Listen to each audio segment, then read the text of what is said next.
Hi, my name is Sarah and my channel is Knotty Gnome Crafts. Welcome. If you're a new or returning viewer, thank you so much for joining me. Today's video is going to be all about my November makes, and I am wearing one of the things that I made this month, so I will be getting to that, don't worry. But I am going to just go in the order of the items in which I finished them. So I'm just going to get started right away and dive into the video. The first thing that I made this month was the Closet Core Cali shirt. I did a little series of tops made out of double gauze, and I had some fabrics left over, so I was able to cut out a color blocked Cali from the fabrics that I had left.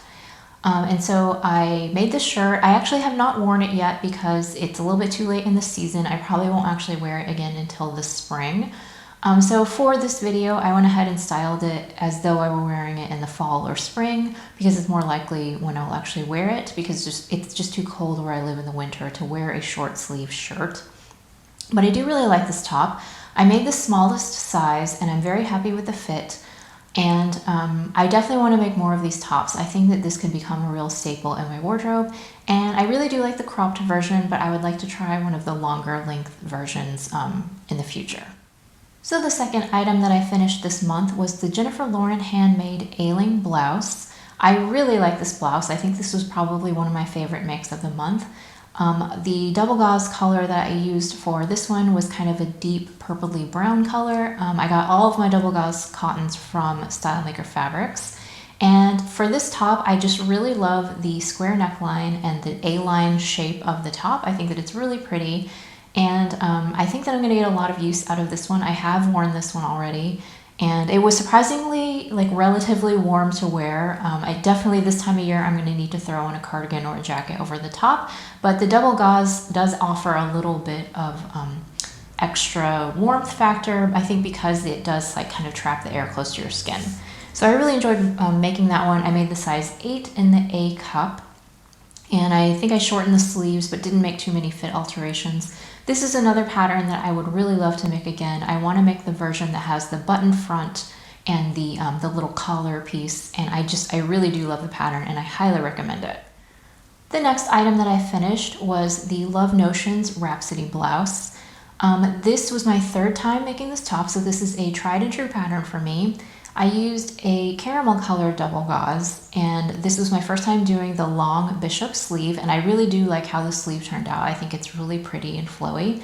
I did not do the ties, and I'm a little bit undecided actually about whether or not I like that feature. My other version had the ties, and I just think I like the way that looks a little bit better.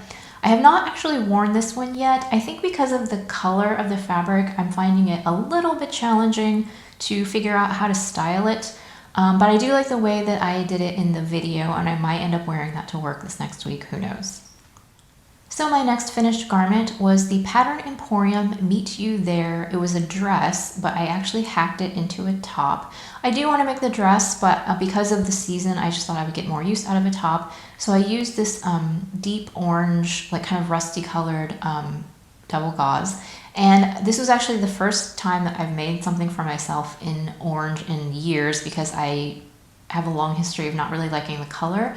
But I've actually kind of fallen in love with this color, and I've purchased some more fabrics over the Black Friday sales to make more garments because I just liked it that much.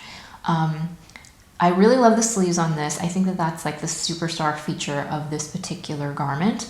And I did the 3/4 length, but because I have short arms, it came out more like a bracelet length on me. And I really do like this top. I think that it's very comfortable, just like the other ones to wear. And yeah, I'm looking forward to wearing this one more in the fall and winter. Oh, and I made the size 8, I believe, in this top. And in order to do the hack, it wasn't really a hack even. I just extended the bodice and graded out for the hips. And so it's just a normal blouse that I can tuck into things. So the next item that I finished was what I am wearing. It is the Sew House 7 toaster sweater. This is the second time that I've made this particular version. It's the one with the raglan sleeves and the deep cuffs, and it has a hemband.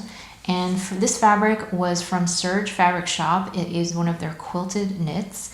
And I really love this top. I think I've already worn it 2 or 3 times. It's just very comfortable, very cozy.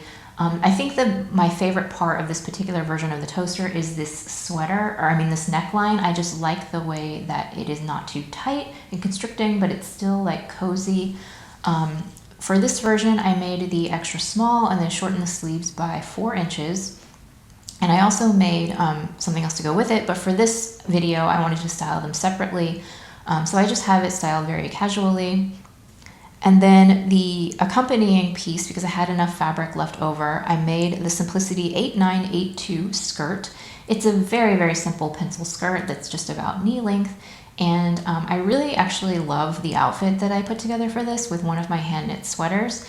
I will add in a little note that, like, because of the time of the year, if I were wearing this for real, I would 1000% wear tights with it, because there's no way I'm going to have bare legs this time of year. But I was just being kind of lazy for the video, to be honest, and I didn't want to dig out tights just to like shoot a video. So, but I do actually really like the outfit, and so just picture it with tights and I would totally wear that. And I do actually also really like the way that the two pieces look together. It's just a very cozy, comfortable set. And yeah, really happy with how both of those pieces came out. And I was able to get 2 garments out of 2 yards, so that was pretty great. Oh, and for the Simplicity skirt, I made the size 10, straight size 10, and it fits really well. The next piece that I finished was Simplicity 9374. It's a vest that I made for the challenge I'm So Festive on Instagram, and it's hosted by Simply Delilah, Kim Gaddy Sews, and One Lisa Show. And I used a remnant piece of sweater backed fleece, I guess I'm going to call it, that I got from Joann's many years ago, so I'm sure that they don't have it anymore. But I really actually have loved this vest. I've worn it at least once. I think I wore it to work, and it's nice and cozy. It's like everything that I would want in a vest, because I can just wear like a long sleeve t-shirt underneath and the vest on top, and it still provides plenty of warmth without being too bulky. So I really do like this vest. I like how cropped it is. Oh, and for the bands for this one, I used some leftover bamboo cotton French terry that was stretchy enough to use for bands. And in this one, I made the size extra small. And this is another one that I want to make again, maybe one of the other versions, but I think I want to make this view as well, because I do think that it would be a very versatile piece in my wardrobe if I made it out of something a little bit plainer, like a sweater, like a solid sweater knit. But yeah, really happy with this vest. I'm definitely going to be wearing it some more over the holiday season. So thank you so much to the ladies for hosting the I'm So Festive challenge. It was a lot of fun to participate in. My next finished item is the Love Notions boyfriend cardigan. I've made this cardigan once before, but I no longer have it in my wardrobe, and so I created this piece that was basically just meant to replace it. And I used a cotton spandex French terry that I got from Metro Textiles, and I really love how this cardigan turned out. For the video, I went ahead and modeled it for you guys and put the hood up, because I know that a lot of you like to see what a hood looks like on. I, however, never, ever, ever wear hoods on things. So like, I would never actually wear it with the hood up. I do think it looks a little bit oversized and silly, but for me, it doesn't matter, because the hood is always going to be down. It's just a design feature for my, my style and my life. But I really do love this cardigan. I think it's going to be a great loungewear piece. I actually have not worn this one yet, but it sort of has reminded me, this video and styling for the makes video has reminded me, like, oh yeah, I haven't worn this yet, I should really wear that. So I'll probably wear it pretty soon.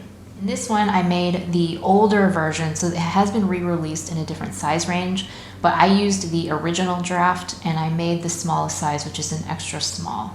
So the next item that I finished this month was the Itch to Stitch Varzim overalls, and I used a rayon double knit that I got from Metro Textiles.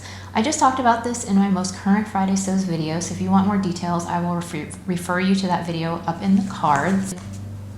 And one thing that I do want to add about this, because I did actually wear these overalls all day yesterday, and when in my Friday Sews video, I was saying that I thought that the rise might be a little bit too long because the crotch is really dropped. However, what I realized over the course of wearing it for a whole day is that it's not actually the rise that's the problem.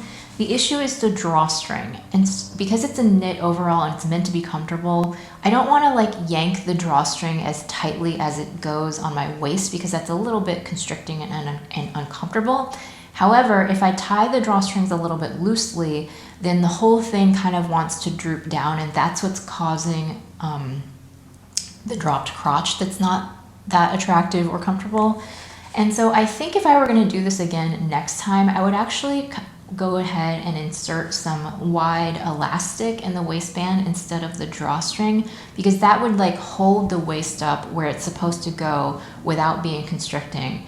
So I definitely recommend doing that if you're like me and you have a very straight figure where your waist and your hips aren't that different. I think that it's a better solution to keep the pants up where they belong on your natural waist as opposed to using the drawstring. That's just my opinion.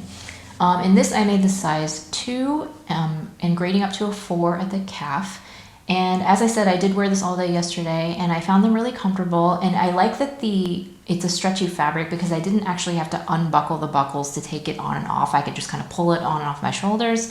So I do really like that aspect of it. I think I'm going to be wearing it more, definitely around the house. I'm not a little bit undecided if it's something that I would wear outside of the house, but I did really like wearing them. So I do recommend the pattern. It's really great. The next piece that I finished was, I actually made 2 of these, the Paper Theory Miller trousers. The first one was out of a gold corduroy that I got from fabric.com several years ago. It's been in my stash for a very long time. And I wanted to use these as kind of a wearable muslin. So on this pair, I cut the size 10 at the waist and graded to an 8 at the hip, and I shortened the legs 4 inches. And this is just a very simple pull-on elastic waist pant, but it has some interesting details because there's pleats in the front, and there's actually kind of a pleat where the pocket is built into, and it has darts in the back.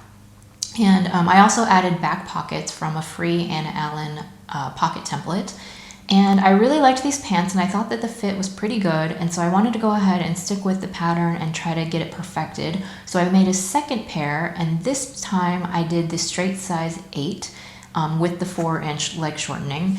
And I used a worsted wool gabardine that I got from Fabric Mart a long time ago, back in 2010. And I really love the fit of the second pair. I think that it's pretty much perfect. So I will definitely be making this pattern again in the future. I definitely want to make some more for the warmer months. But I do actually have like a cotton plaid fabric that I got from Metro Textiles that I am thinking about possibly making a 3rd pair for winter. I'm a little bit undecided at the moment. But yeah, I really love the fit of the Miller trousers. So that is it. That is everything that I finished in the month of November. I actually, when I was looking back through my calendar of all things that I made, I actually think that I made quite a few things for having a few disasters and losing my sojo. I didn't hit on all of my November plans. There were some things that I just didn't feel like working on, so I didn't do them. And I think that's okay. For the month of December, I just decided not to make firm plans, and I'm just going to sew whatever I feel like. Probably in January, I'll start up again with having more of a set plan. But yeah, I think that even though I was kind of rambly this month and kind of doing what I wanted and, throwing things aside that weren't working for me, I still managed to finish quite a few things, and I'm very happy with how that came out. I hope that you enjoyed this video today. If you did, I hope that you will hit the like button, and please consider subscribing to my channel. It helps more people find my videos. Thank you so much for watching. I hope that wherever you are in the world that you're having a wonderful day, and I will see you again next time.